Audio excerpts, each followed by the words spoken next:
Collective noun. আমরা collective noun, এই যে কালেকটিভ শব্দটিকে একটু বুঝে নিই। দেখো এখানে কালেক্ট, তারপরে কি আছে টিপ। এখন সাধারণভাবে আমরা কি বুঝি? কালেক্ট অর্থ কি? কালেক্ট অর্থ হচ্ছে সংগ্রহ করা। তুমি এখান থেকে একটি, ওখান থেকে একটি, এভাবে করতে করতে তোমার কাছে কি এই অনেকগুলো হয়ে যাবে।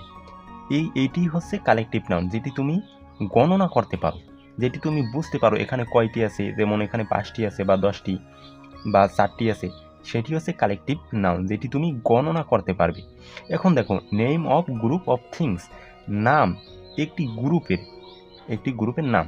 যেমন তুমি যদি তোমার বন্ধুদের কাছ থেকে কলম সংগ্রহ করো, ধরো 10 জন বন্ধু থেকে কয়টি 10টি কলম সংগ্রহ করছো, সেটি হচ্ছে কালেকটিভ নাউন, যেটি তুমি সংগ্রহ করতে পারবে। আর সংগ্রহ করে যখন অনেকগুলোকে একসাথে বলবে, সেটি হবে কি কালেকটিভ নাউন। সাধারণভাবে তুমি যদি দেখো এখানে ফ্যামিলি, এখন একজন ফ্যামিলি কি একজনকে নিয়ে হয় নাকি? ফ্যামিলির ভিতরে অনেকজন লোক থাকে, অনেকজন লোককে নিয়েই তো ফ্যামিলি হয় নাকি?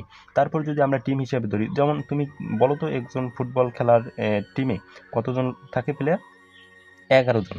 কারণ ওই 11 জনকেই টিম বলা হয়, কারণ ওখানে এই টিম বলতে শুধু একজনকে বোঝায় না, 11 জনকেই বোঝায়। এরপর যদি দেখো এখানে জুরি বলতে কাদেরকে বোঝানো হয়েছে? জুরি, যেমন জুরিতে আলাদা আলাদা জাজ থাকে যারা বিচার কার্য কি সম্পন্ন করে, তাদের সবাইকে একসঙ্গে বলা হয় জুরি। এখন তারা তো এখানে তো একজন নয়, তারা কি অনেকজন থাকে, তাদের সবাইকে একসঙ্গে জুরি বলা হয়। তারপরে যদি আর্মি বলি, আর্মি বলতে কি তুমি একজনকে বুঝবে? বলো। এখানে আর্মি বলতে তো আর্মির ভিতরে যেমন ক্যাপ্টেন থাকে, কমান্ডো থাকে, এরপরে ব্যাটালিয়ন থাকে, এদের যে সোলজার থাকে, এরা হচ্ছে কি আর্মি। এই আর্মির ভিতরেই এরা অনেকজন থাকে। তারপরে ক্যাটল, এখানে ক্যাটল বলতে কি গরুর ক্যাটল হতে পারে, তারপরে কি ছাগলের ক্যাটল হতে পারে, ভেড়ার ক্যাটল হতে পারে। সাধারণত ক্যাটল শব্দটি গরুর জন্য, মানে যে কোনো একটি পালকে বোঝানো হয়, যেমন গরুর পাল, ভেড়ার পাল বা ছাগলের পাল, যে কোনো একটি পালকে বোঝানো হয়। কারণ এখানে দেখো তুমি একটি গরু বলতে কি একটা জিনিসই, কিন্তু ওই একটা জিনিসের ভিতরে কতগুলো আছে? অনেকগুলোকে যখন সমষ্টি হয়ে যায়, যখন অনেকগুলোকে একসঙ্গে বলি, তখন কি বলবো? তখন কি ক্যাটল বলে। এটি হচ্ছে কি কালেকটিভ নাউন। এরপরে ব্যাটালিয়ন, যেমন দেখো আর্মির ভিতরে ব্যাটালিয়ন থাকে, ওই ব্যাটালিয়নগুলো কি করে আলাদা আলাদা একটি গ্রুপে, ধরো 20 জন থাকে বা 25 জন, এদেরকে কি ব্যাটালিয়ন বলা হয়। কারণ ওখানে তো তারা একজন নয়, 10 জন বা 15 জনের একটি গ্রুপ মিলে তারপর একটি ব্যাটালিয়ন তৈরি হয়।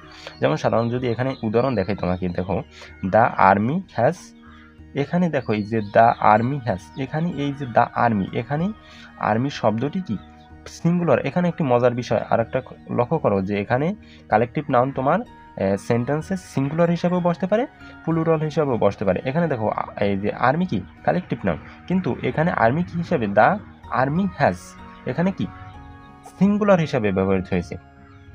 এরপরে যদি পরেরটা একটু লক্ষ্য করো, যেমন দ্য টিম, এখানে the team need 65 runs to win.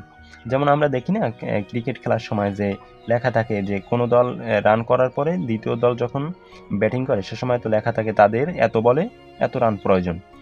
এখন দেখো দ্য টিম নিড, এখানে টিমটির প্রয়োজন। এখানে টিম বলতে কিন্তু তোমার এখানে একজনকে বোঝায় না, কারণ ওই টিমের ভিতরে যে 11 জন খেলোয়াড়, সেই 11 জনকেই বোঝানো হয়েছে। যেমন দ্য টিম নিড 65 রানস, মানে ওই 11 জন খেলোয়াড়ের দরকার 65 রানস টু উইন, জেতার জন্য। বুঝতে পারছো? মানে ওই এই টিম বলতে প্রত্যেককে বোঝানো হয়েছে। যেমন এখানে দ্য টিম, কিন্তু আবার এখানে দ্য টিম প্লুরাল হিসাবে ব্যবহার হয়েছে। এখানে তো সিঙ্গুলার হিসাবে ব্যবহৃত হয়েছে এটা, আর এটা হচ্ছে প্লুরাল হিসাবে। এখন যদি তুমি এটিকে সিঙ্গুলার হিসাবে ব্যবহার করতে, তাহলে নিডের সাথে এস দিয়ে দিতাম, কিন্তু সেটাও ভুল নয়, সেটাও সঠিক। কিন্তু সে সময় কিন্তু এটি সিঙ্গুলার হিসাবে ব্যবহৃত হতো, কিন্তু এখন এটি প্লুরাল হিসাবে। এখন কালেকটিভ নাউনের বিষয়টা হচ্ছে, যখন তুমি একই জিনিসকে একসঙ্গে গণনা করে যখন যে নামটা দেবে, সেটি হচ্ছে কি কালেকটিভ নাউন। যেমন এর আগে আমরা কি কমন নাউনে দেখিয়েছিলাম না, যে কমন নাউনের ভিতরে কি অনেকগুলো প্রপার নাউন থাকে। এটিও সেরকমের, সেই কমন নাউনের মতনই, যে একটা টিমের, মানে একই জিনিসে সবগুলোকে একটির ভিতরে যখন থাকবে, সেটি হবে কি কালেকটিভ নাউন, আর সেটি কি গণনা করা দিতে হবে। ধন্যবাদ। এর পরবর্তী ভিডিওতে আমরা এর পরবর্তী ক্লাসিফিকেশন দেখব নাউনের।